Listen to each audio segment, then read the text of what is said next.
ఉన్న విశాఖపట్నం ఎయిర్పోర్ట్లో మధ్యాహ్నం పూట పోతే ఈగలు తోలుకుంటున్నారు. ఆడ ఉన్నది 350 ఎకరాలు. సరే, ఆ 350 ఎకరాలకు ఇంకా అక్కడే ఇంకా చాలా భూమి ఉంది. ఆ భూమి సరిపోతుందా సరిపోదా అన్నది ఫస్ట్ అధ్యయనం చేయండి. సరిపోదు, కనీసం అక్కడ 1000 ఎకరాలు కూడా లేదు కాబట్టి ఖచ్చితంగా వేరే చోటికి పోవాలి అన్న ఆలోచన ఏదైనా ఉన్నప్పుడు అసలు ఫస్ట్ ఎన్ని ఎకరాలు ఉంది అక్కడ? 1283 ఎకరాల్లో చెన్నై ఇంటర్నేషనల్ ఎయిర్పోర్ట్ నడుస్తూ ఉంది. 800 ఎకరాల్లో కొచ్చి ఇంటర్నేషనల్ ఎయిర్పోర్ట్ నడుస్తూ ఉంది. మరి ఇటువంటప్పుడు విశాఖపట్నం ఎయిర్పోర్టు ఎన్ని ఎకరాలు ఉంది, అది సరిపోతుందా సరిపోదా అన్నది ఫస్ట్ అధ్యయనం చేసి అక్కడే నిజంగానే 1000 ఎకరాలు ఉంటే వేరే చోటుకి ఎందుకు పోవాలి?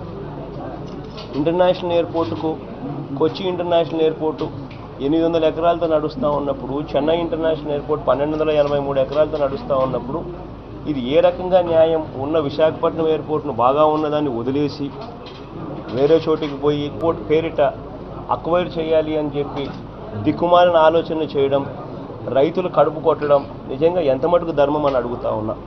భోగాపురం అనేది భీమిలి నుంచి 5 కిలోమీటర్ల దూరంలో భోగాపురం ఉంది. విశాఖపట్నం నుంచి 25 కిలోమీటర్ల దూరంలో ఉంది.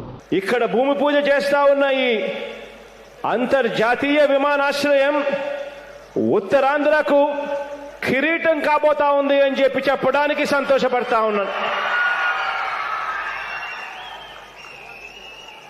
ఈరోజు ఇక్కడ వస్తా ఉన్నది కేవలం ఎయిర్పోర్టు మాత్రమే కాదు.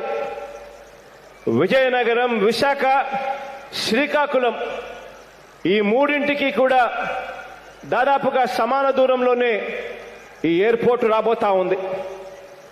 ఉత్తరాంధ్రకు మొత్తంగా రాష్ట్ర వైభవానికి కేంద్ర బిందువుగా భోగాపురం ఇంటర్నేషనల్ ఎయిర్పోర్టు నిలవబోతా ఉంది అని చెప్పడానికి సంతోషంగా గర్వపడతా ఉన్నాను అని తెలియజేస్తా ఉన్నాను.